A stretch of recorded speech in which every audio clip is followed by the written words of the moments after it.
En Inusual somos Cosas muy chéveres. Latinoamérica Revolucionaria. Intenta llegarle mucho a los jóvenes, diferente, único. alegre.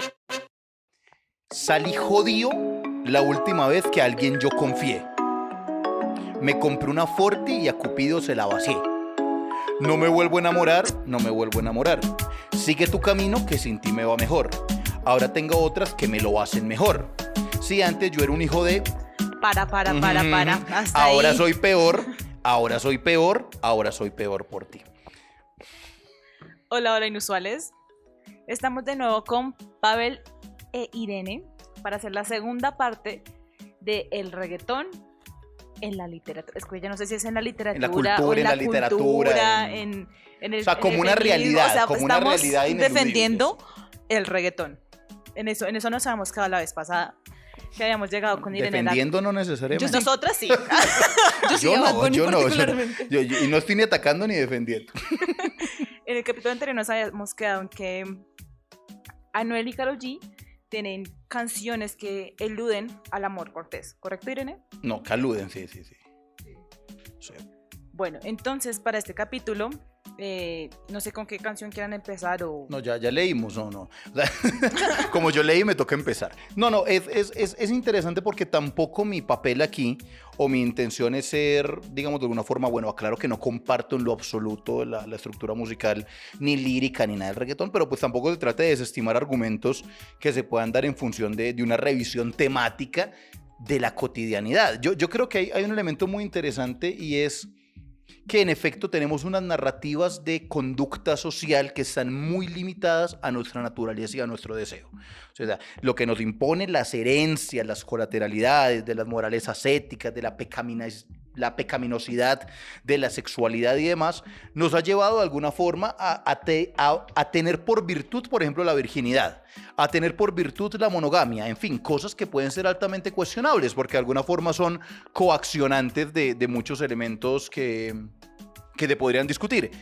Pero digamos que esa apelación a la cotidianidad, como lo queríamos ahí, que le va a pegar un tiro a Cupido, que otros culos, que otros celulares, son elementos que yo no veo en qué podrían aportar a la cultura, más allá de la ratificación de las conductas que no son necesariamente aceptadas o políticamente correctas o moralmente aceptadas, sino que tienen que ver directamente con, digamos, qué tanto espacio de fuga tiene que yo pueda, a partir de una expresión artística, y lo pongo muy entre comillas, digamos, desfogar esos deseos que la virtud como excelencia nos impone en ciertas morales ascéticas.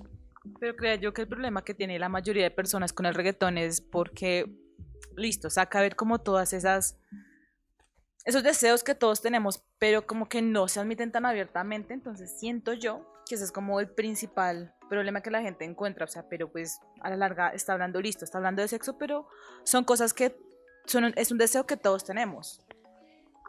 Sí, yo creo que es importante de alguna forma empezar a hacer ese tipo de discusiones. O sea, aquí no estoy como el portavoz de la moral, o sea, ni voy a ni posar de mojigato, ni voy a desestimar tesis ya más elaboradas como el poliamor. Lo que pasa es que yo siento es cuál es la intencionalidad detrás de la ejecución de la música, ¿sí? Si a mí me hablan de ciertas teorías psicológicas y sociales del poliamor, bueno, yo acepto que hay un tema que conjuga psicoanálisis, psicología, conductismo, derecho positivo, y puedo entenderlo, ¿sí? Y puede que lo comparta o no, hay una construcción argumentativa. Ahora, yo no acepto que el reggaetón tenga esa misma disposición ecléctica, emancipadora, transformadora. Ahora, que podemos tomar ciertos asuntos como relevantes a la hora de dar la discusión, pero no creo que sea el centro ni el origen de esa discusión. Pero digamos que hay algo que a mí siempre me ha cuestionado y es como qué narración dentro de la música podría apelar, por ejemplo, a una emancipación de la mujer o que hable de otro tipo de narrativas que no perpetúe, por ejemplo, esto del patriarcado o que no hable, por ejemplo, sí, como de aspecto, que no tenga una narrativa desde una perspectiva machista, porque... ¿O sea, el reggaetón no es machista? No, o sea, creo que puede llegar a serlo, pero porque No el tango es. no, pero porque el tango no, o sea, o porque, por ejemplo, el vallenato también es machista, Sí. la salsa. De hecho, hay una entrevista que a mí me dejó, o sea, me voló la cabeza porque hay una canción de Spinetta que todos conocemos, de Almendra, que es Muchacha Ojos de Papel. Y creo que todos la hemos escuchado y decimos, ¡ay, es la canción más linda del planeta! O sea, es muy tierna. Y Spinetta un día hace una entrevista porque era un documental sobre esa canción y aparece toda Argentina diciendo que es la canción más linda, más tierna que existe en el planeta y él luego dice como no, es que yo luego me puse a pensar en mi canción y es una canción súper machista en donde yo estoy viendo a una mujer con la que estaba como si fuera una muñeca a la que le puedo hacer lo que yo quiera con sus ojos y de todo y le voy a robar además los colores, o sea como que él hace una deconstrucción de la narrativa que él tiene que aparentemente es algo precioso y como libre de cualquier tipo de violencia, pero que él mismo la puede reconocer. Entonces yo siento que esta narrativa de la violencia uno la puede terminar leyendo en casi cualquier narrativa de la música, de la literatura y de la cultura, pero creo que hay una especial fijación en el reggaetón por ver lo que es políticamente incorrecto. Y ahí es donde a mí digamos que me interesa cómo cuestionar eso, o sea, como por qué solamente se le pide al reggaetón que no lo sea cuando por Pero es todo que la tanto fijación tiempo... del reggaetón es ese tema. O sea, uno puede decir de Pero en el Spinetta hay mil vallenato temas. también. O sea, sí, pero no hay una fijación temática hipersexualizada y monotemática. Por ejemplo, el rock, obviamente, uno no va a venir aquí a pontificar que todas las canciones, obviamente, y sobre todo porque se desarrollaron en épocas diferentes. El peso de finales de los 50, digamos que en la época de los 60 apenas empiezan a dar movimientos como el Mayo francés del 68. En fin, como unas reflexiones mucho más de contexto, pero es que el reggaetón en ese orden es anacrónico, porque uno, el reggaetón es contemporáneo, dos, su fijación argumentativa es exclusivamente hipersexualizada, tres, mi pregunta respecto a la emancipación y la liberación sería, si eminentemente la exacerbación del erotismo, sobre todo, digamos, estandarizado en los estándares de belleza contemporáneos, caucásicos y prooccidentalistas, terminan siendo realmente un vehículo de emancipación y no de pronto discusiones mucho más profundas, ¿no? O sea, es lo que yo diría, emancipación como, claro, hay un ejercicio de libertad en la sexualidad, obviamente, pero también una caracterización, ¿sí?, muy mercantil de esa sexualidad. Claro, pero por ejemplo yo siento que ese estereotipo que se termina, no sé, que termina resaltando del reggaetón es algo que muchas veces ni siquiera es creación del reggaetón, sino de otro tipo de industrias y que el reggaetón se termina valiendo de eso porque es algo que ya es socialmente aceptado. O sea, como esa estética que corresponde mucho, no sé, como a lo que ha impuesto, no sé, las Kardashian, desde que ellas aparecen como Pero si esa se valen imagen. de eso, ¿cómo van a ser emancipadores? Pero es que de pronto el propósito no es ese. Ah, no, es que no lo es. O sea, no, yo siento o sea, yo en lo que coincido es en que en efecto hay un efecto positivo, sí, del reggaetón. Y es la fractura del tabú de la moralina. Porque una cosa es moral, otra cosa moralina, ascética, en fin, que rompe de hecho, muchas conductas naturales como la monogamia. Yo no soy, digamos, exegético en la monogamia ni nada de eso.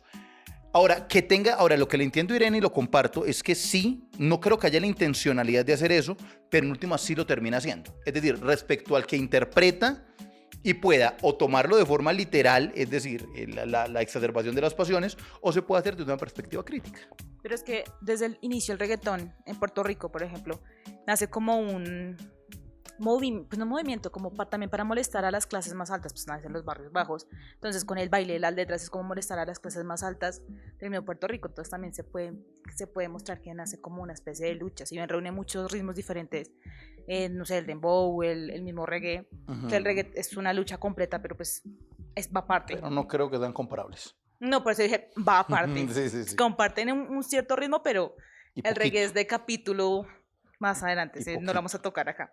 Entonces sí siento que el reggaetón tiene su propósito, que se ha ido perdiendo con la masificación que ha tenido, ya con artistas que estábamos hablando ahorita de Bad Bunny, de Maluma, de Yankee, porque ya deja de ser como la voz del pueblo para ser un producto. Lo que pasa es que yo no sé, hay una vaina, un concepto que llamamos populismo plebeyo. Y creo que es interesante cuando uno habla, listo, hablemos de cuestiones populares y hablemos de Latinoamérica. Un género que, por ejemplo, el género de la música protesta, la canción necesaria, la salsa, que no es necesariamente latinoamericana, pero tuvo un impacto muy fuerte en Panamá, y sí hablaba de problemas sociales reales, es decir, la incomodidad no era vamos a bailar como no le gusta a las élites, vamos a perrear, vamos a cosificar y animalizar muchas de las conductas humanas, sino que, por ejemplo, en una salsa, por ejemplo, un Rubén Blades, Rubén Blades tiene unas críticas de unas Honduras trascendentales, sin hablar de toda la música protesta. Aquí nomás en Venezuela, Li Primera, por ejemplo. En un Chile, una Desalambrar, ¿sí? Una Mercedes Sosa, un Pablo Milanés, un Silvio Rodríguez. O sea, yo creo que ahí sí hay una teleología del arte. Ahora, yo lo que no es que no acepte, sino que no logro encontrar es cuál es la teleología en función social del reggaetón. No la logro, o sea, pues será un tema muy, obviamente yo acepto, ni he escuchado mucho reggaetón y obviamente tengo una inmensa carga de prejuicio, pero no me han logrado convencer de cuál es la función social que pueda tener el arte como un vehículo de emancipación expresado en el reggaetón. Es que, por ejemplo, ahí es otra cosa que también yo me pregunto. Y que pienso, y esto ya es como un performance mío de que tengo que defender algo, entonces voy a renunciar a muchas otras cosas que creo en este performance solo para defender esa causa. Pero es como, porque toda expresión cultural, para ser válida, tiene que apelar a un objetivo social. ¿Sí? O sea, porque siempre hay un prejuicio o un temor a cosas que no repercutan en algo que tenga un contenido intelectual de peso o social. Es como, digamos, ¿cuál es el miedo a hacer algo que no necesariamente tenga que servir? O sea, es como, porque todo tiene que ser útil, porque todo tiene que ser productivo, porque todo tiene que ser educativo, cuando yo creo que es necesario abrirle un espacio al desparpajo y decir como, no sé, o sea, yo amo a Rosalía, pero las letras de reggaetón de Rosalía es como, no entiendo Rosalía qué está diciendo, pero igual me gusta y no necesariamente tengo que encontrar una información, un contenido, no tengo que descubrir el universo a partir de esa expresión, Eso sí. pero ahí tiene que haber algo. Pero yo creo que hay una diferencia entre arte y entretenimiento. Y entonces yo te diría que lo que tú dices es totalmente aceptable en tanto entretenimiento. Ahora habría que discutir cuál es la función del arte.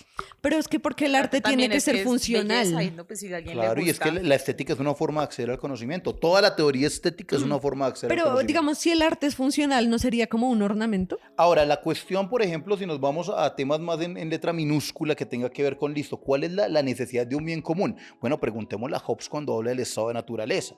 Preguntémosle cuál es la excepción de la cultura para violar ese tema de la consecución de mi deseo, para traspasar y negar al otro. O sea, lo que pasa es que también tenemos una condición y una necesidad de un bien común como sociedad que en muchos casos tiene que limitar muchos de los temas viscerales para poder construir. Bueno, estoy siendo muy ilustrativo, o bueno, muy bien partidario de la ilustración, muy kantiano, pero yo sí creo un poco en eso, ¿no? Yo sí creo que de alguna forma el arte, claro, eso no desvirtúa para nada el entretenimiento, pero el arte sí tiene que ser algo que genere un impacto tanto subjetivo como social, ¿sí? Es decir, tiene que ser una construcción de conocimiento. Ahora, eso no desconoce que el entretenimiento exista, claro. Ahora, si definimos el entretenimiento del reggaetón como una exacerbación de esas pasiones, como un punto de fuga, si hay una sociedad que nos pide ser ilustrados, morales ascéticas, conductas, derecho positivo, tenemos mil monstruos apretándonos para que nos comportemos sin que desaforemos esas pasiones mustias, y llega el reggaetón y nos dice, venga, este es el escenario simbólico para desparpajarnos. Bueno, no es el único. No es el único, porque cuando yo voy a un concierto, por ejemplo, de metal, yo voy, cabeceo, toco guitarra, toco batería, descargo energía, exacerbo la violencia. Porque es que podríamos ver un tema, por ejemplo, cuál es el eje central del brutal metal o el black metal, si no es el satanismo, las carnicerías, la violencia. Y uno podría decir, claro, eso tiene unas codificaciones simbólicas, ¿sí? Que en el reggaetón también pueden existir. O sea, no lo niego, pero creo que hay unos temas teleológicos que el arte sí debe propender. Pero bueno, yo tengo una pregunta para Pavel y puede que sea Claro. un poco Incómoda. anacrónica. No, pero es como, está dividida en dos partes.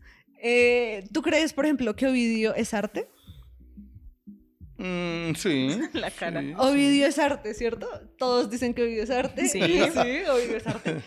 Bueno, pero hay un libro de Ovidio que es súper famoso, que se llama El arte de amar. Ujú, Es sí, como sí, el sí, más sí. famoso después de las metamorfosis.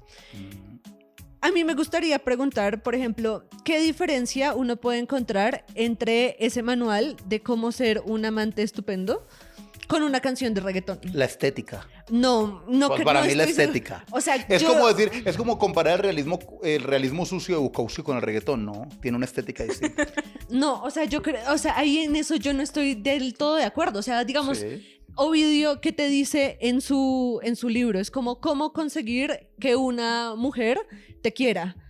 Y si tú pusieras en práctica lo que te dice Ovidio en su libro, seguramente estarías en la cárcel por acoso. No, y si uno lee Sade, diríamos que Sade es el padre de todos los man que es de reggaetoneros. Sade. Pero no, porque es que finalmente ellos sí tienen una teleología estética en su construcción Pero literaria. el reggaetón también tiene su estética. El mercado, pero su teleología es mercantil. Es decir, cuando Calle 13 dijo en unos Billboard, no recuerdo, unos Grammy latinos, que cuando le dan el premio y dice, en fin, si usted me regala 10 minutos, yo le hago un éxito de reggaetón, es porque ahí no hay una acción creativa, ahí no hay una crítica, hay un performance predeterminado, temáticamente hecho, lingüísticamente muy marcado, simple y pistas predeterminadas. O sea, para mí la mayor crítica le hizo Calle 13 cuando dijo, René cuando dijo, deme 10 minutos y le hago ya un éxito de reggaetón. Pero es que yo creo que el talento y como el asunto creativo no puede estar ligado al tiempo. O sea, como que uno puede ser muy creativo en muy corto tiempo y creo que una cosa no depende de la otra. Digamos, ahora pienso en otro artista, en Zetangana, por ejemplo. No lo he escuchado. Bueno, Zetangana es un chico español que a mi parecer es brillante. El chico dice que él no canta y al parecer todo lo que él hace son sintetizadores, ¿no? Él arregla su voz a partir de maquinitas, todo está medio hecho. Y termina haciendo obras que yo creo que sí son arte, ¿sabes? Pero Irene, Pero es no como- está predeterminado por el mercado. O sea, yo, bueno, la música electrónica, no soy un gran seguidor, pero sí hay una intención creativa. Yo diría que el reggaetón es una vaina bastante predeterminada en contenidos. No, depende, porque a mí también me gusta mucho la electrónica, pero cambia mucho como uno percibe el ritmo de la electrónica cuando está drogado, ¿no? Y yo siento que es una música Ah, por para ejemplo, Pink escuchar. Floyd, claro. Pero porque mira que hay una intención y un estudio psicológico que también lo tiene el reggaetón, pero en función del mercado. Pero entonces, ¿tú crees que para que algo valga la pena tiene que haber sido como preconcebido? O No, sea, como que tú lo entretenimiento tienes y que como haber industria pensado. no. O sea, yo no soy ni negacionista de la industria, ni mucho menos del entretenimiento. Pero como arte sí. Como arte debe tener una teleología. Pero, O sea, por ejemplo, el arte hay, tiene que impactar, si no, no es arte. pero, por ejemplo, hay Pero el arte reggaetón que impacta. aparece, hay arte que es espontáneo y que termina considerándose como piezas artísticas. No sé, pienso en las cartas. El arte abstracto, por ejemplo. Las cartas, o sea, que empiezan con una intención totalmente diferente y al final dicen como no, pues esto es literatura. Lo que pasa es que habría que discutir, quizá en otra oportunidad, es qué tanta intencionalidad conductista pavloviana tiene el mercado en el reggaetón. Y yo creo que sí la tiene, sobre todo en Latinoamérica. Ahí sí tú tienes totalmente la razón en cuanto al mercado, porque lo que lo ha hecho tan grande es básicamente cómo se mueve en Latinoamérica y el mismo ritmo que a los extranjeros les ha parecido como tan pegajoso. Entonces con eso estaríamos cerrando el capítulo de hoy Muy bueno. La discusión abiertísima, ¿no? y nos escuchamos en la próxima. Chao, chao. El proyecto Incas es posible gracias a Mario Neuta desde la dirección, Alejandro Cubillos desde la producción, Mónica Martín quien les habla y a nuestros invitados que son chicos y chicas muy inusuales.